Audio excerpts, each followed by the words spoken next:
After 3 with Sheena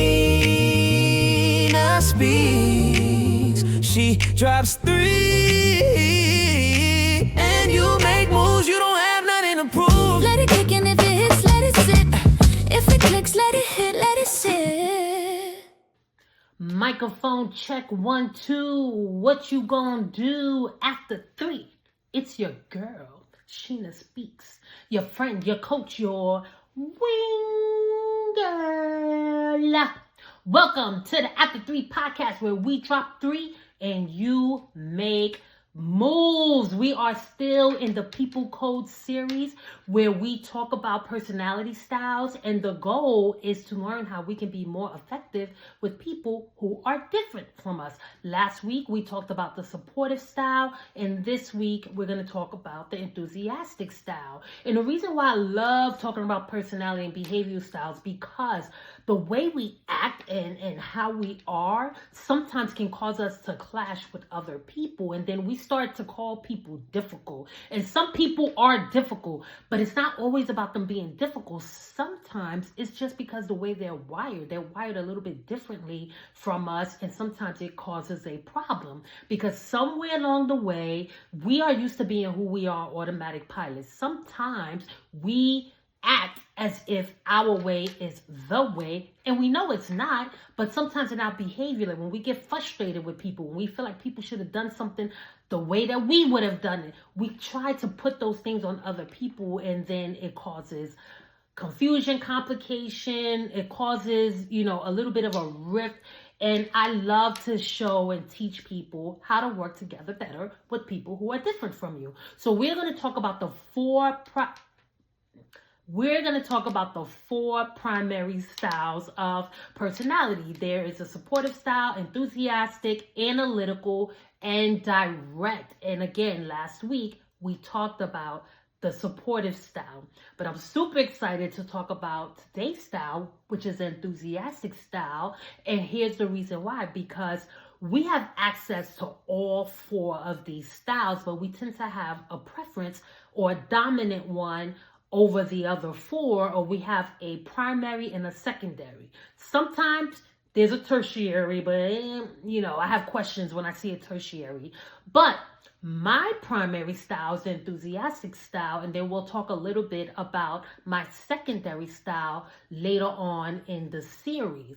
But today we are talking about the enthusiastic style. Before I move forward, I do have to give you a disclaimer. Never ever use this information as a way to stereotype people or to put people in a box, because we are more than our personality. We have our upbringing, our background, experiences, things that we've learned along the way. And this is just a sliver that can tell you about someone's behavior. And then even if you see this behavior in someone, you may not know if it's truly their natural state, because along the way, as we grow, we should learn how to flex and be fluent. It's like, okay, you want me to be direct today? I could be direct. Okay, you want me to be enthusiastic? I could be enthusiastic. You want me to be laid back and reserved? I know how to do that. Now, do I like it? Do I prefer it? Do it energize me? It depends on what your primary is. So don't get caught up or use this information to label people.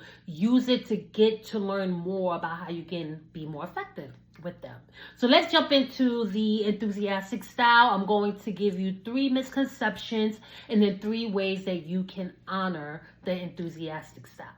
All right. So the enthusiastic style, these are people who are highly influential. They are fast paced. They think out loud. They take up a lot of space. They are people who can easily see patterns and possibilities. They have strong intuition. They have lots of energy and excitement, and they are what I like to call MCs, because they know how to move the crowd. And when they look at people, they like to make the connection because they are people focused. And sometimes they get misunderstood for the way they connect. And the biggest example I can give you is people tend to think that they're one-uppers. And what I mean by that, have you ever told someone like, oh, I got this new car, or I went to vacation in Hawaii, and they're like, oh my gosh, me too. And they get super excited.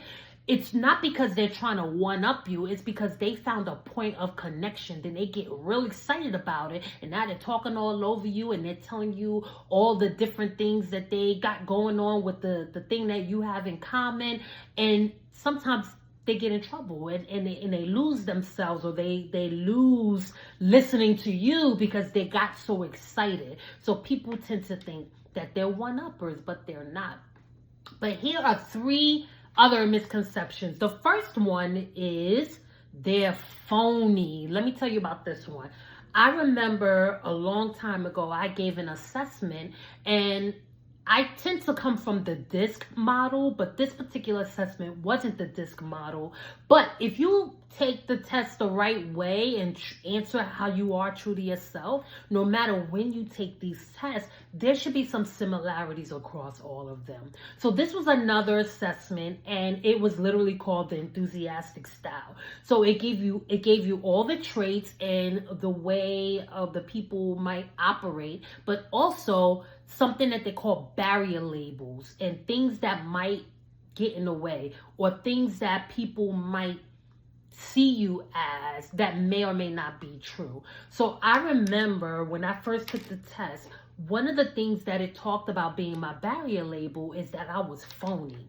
And when I took the test, I'm like, what? Are you kidding me? Phony? What? And that's another thing about the enthusiastic style. They could be real dramatic. So I was all dramatized about my results. But every time I taught the class or I would present or give the assessment, I always like to share my own stuff. So I shared with the class, and I'm like, could you believe this test said I was phony? Had someone raise their hand and say, you know what? Until I got to know you, I thought that about you as well. And get this, that wasn't even the only person who told me that. Like, I worked in this organization for years, and basically every time I would tell that story, often I would get people that say, yeah, I kind of thought that about you too. And I'm like, yo, that's crazy. Here I go being dramatic again, right? But one person actually gave me the rationale. They said, well, the reason why I thought you were phony is because every time I seen you, you were excited to see me. You were always wanting to talk to me, asking me questions, and you always just seemed positive. And I'm like, nobody is happy all the time. And I'm like, that's true. Nobody is happy all the time, but it is my personality. No matter what I'm going through, you gonna find me laughing. And also because I love people, even though they get on your nerves sometimes, I'm genuinely excited. Like, if I know you, when I see you, unless you don't got on my nerves, I'm like, hey, what's going on? If I'm meeting a new person, I'm excited to meet them. So that is genuine. Just because I'm excited to see you and just because I'm speaking in a positive way doesn't mean I'm phony. It just means my personality is to bring some good energy to your life. So how dare you take me being authentic as being fake, which is wild to me. But what I did love about the people who shared that with me, they also said, but when I got to know you, I could see that that wasn't true. So even in that, let people get to know you and be aware of how people might see you. Because let's say this person never got to know me, and every time they saw me, they thought everything coming out of my mouth, I was being fake.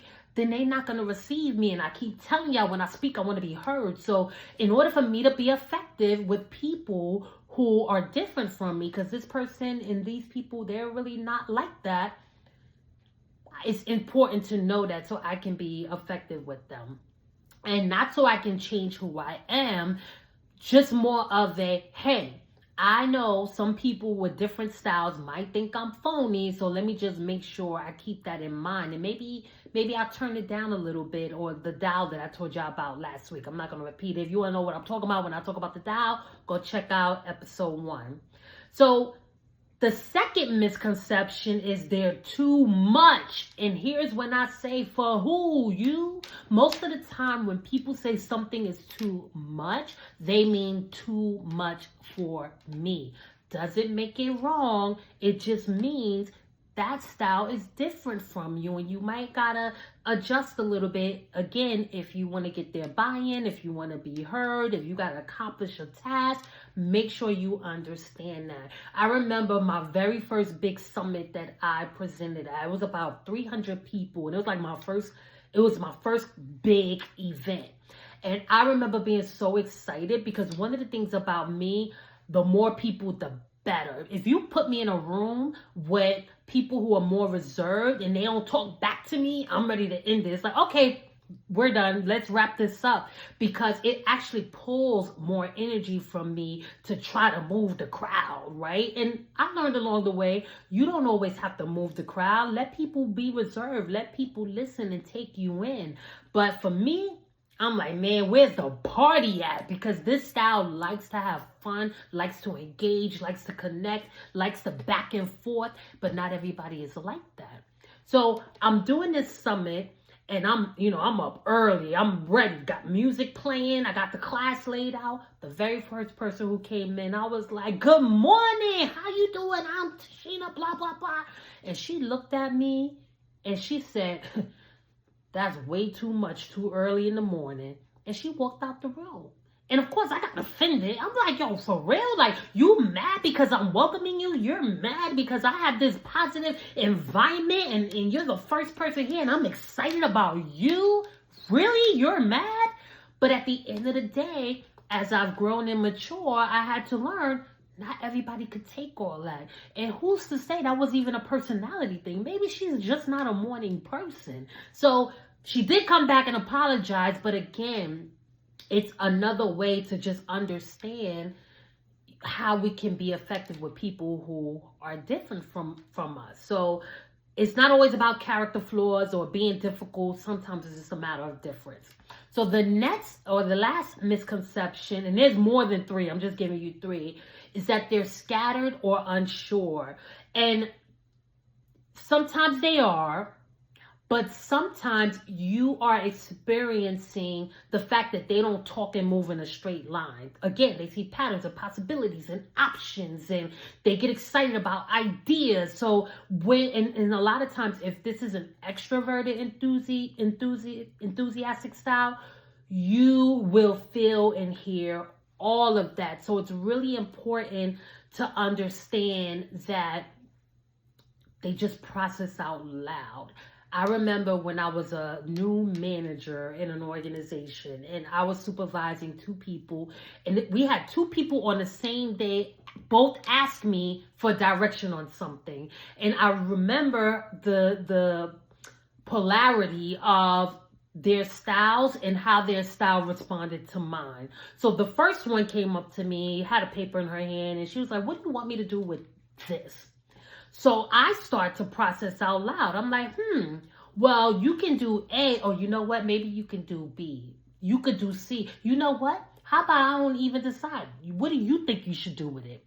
I could tell how frustrated she was, and she just kind of like closed her eyes and she was like, what do you want me to do? And I was like, oh, you know what? Just do X, Y, Z.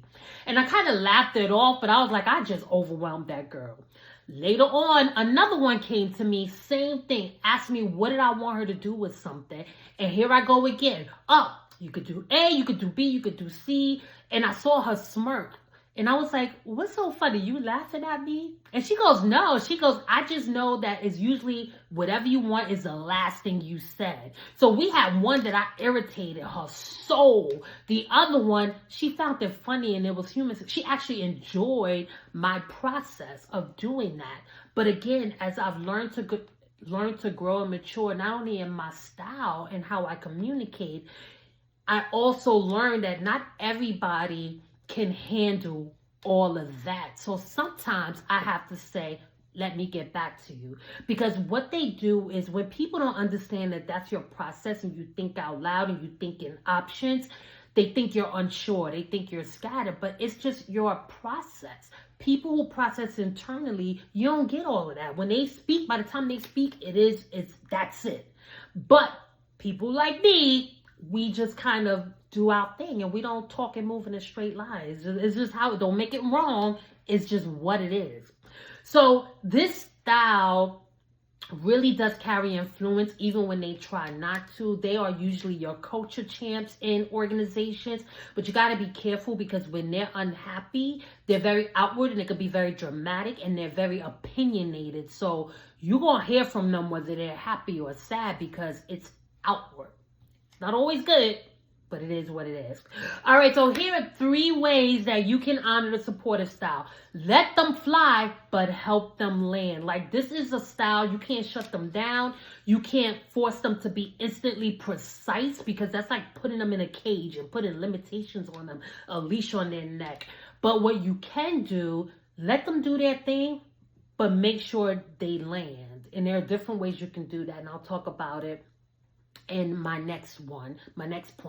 But think about a plane, right? When a plane takes off, it has to fly for a little while before it gets to its destination, before it lands. That's how this style operates. Let them go up, let them go around, let them take the scenic route or whatever you're talking about, but help them land. Now, I'm not saying let them live in the air, but what I'm saying is you have to bring them into a result or an action to actually do something. Because if not, they like that place. They like that, it could be this and that, over here and out there. But you got to help them with that. And that's how you can honor that style. The second way to honor this style is to bring focus with freedom. Freedom matters, but so does deadlines. And you have to think about it as far as like a cage versus a runway. Don't put them in a cage. Let them have a little bit of freedom. But think about deadlines and structure, things that can help them kind of keep things within the scope of what you want them to do. But you got to let them be free, man, because they're not going to like being restricted. They're not going to like being limited. And there are benefits to allowing them to do that because especially when it comes to people and connection and culture, ideas and possibilities and vision, these are your A players when it comes to that. So don't restrain them too much. Give them a little bit of structure. The third way that you can honor this style is acknowledge the energy, but in your own skin. I tell people all the time, when you think about how can I be more effective with people who are different from me, it's not changing you, but it is learning how to live with them and be more effective with them. And you don't have to be them to do it, if that makes sense. Like an enthusiastic person may come up and be like, oh my gosh, I'm so excited, blah, blah, blah, blah, blah. You don't have to return the favor of, oh my gosh, that's so exciting, blah, blah, blah. If that's not your style, your style might be very reserved. And guess what? You may not even be excited about what they're excited about. But don't shut them down because they'll take that as negativity. So what you can do is acknowledge the excitement. The past few years, I've heard people say things that I'm usually like, that's interesting, but it actually could work with this style. When you say, I love that for you. Oh, look how excited you are. You're acknowledging it, but you're not like, rah, rah, rah, because these are your cheerleaders and they like to get that back. And one of the things that they need to understand is not everybody going to do all that with you, but doesn't mean they're not excited for you or can get excited for you. So be who you are, do it in your own skin. And if you're not excited about it, don't fake the funk. Just be like, I love that for you. You don't have to change who you are. So, you don't have to imitate, but you sure could be helpful with them if you validate where they are. So again, when we refuse to learn how people move, we shrink our own influence. And we have to make sure that we have to stop letting people or stop expecting you from other people. Stop expecting you from other people because you are not meant to be in this world alone. And like I said it in last week's episode, what I don't have, you might have. Being different actually makes us stronger partners. Think about like a puzzle. It's all the pieces that are different from each other that actually fit together to give the whole picture. So if it hit, let it sit. In this episode, if this episode helped you to see, styles differently, you want to learn more, I want you to head over to trifecta3.com. 3 the number, not the word, and download our People Decoder from the digital product store. And if this is something that you believe can help not only with you personally, I do one-on-one coaching, or I go into organizations and I help teams be more cohesive and turn those clashes into a compliment so y'all can get the work done. Next week, we are breaking down another style, so come and see me. It's your girl, Sheena Speaks, and this is the leadership conversation that needed to happen, brought to you by Trifecta Strategies. Follow us on LinkedIn, Instagram, and Facebook. Check out the website at trifecta3.com. See you later. Let it kick in if it hits, let it sit. If it clicks, let it hit, let it sit.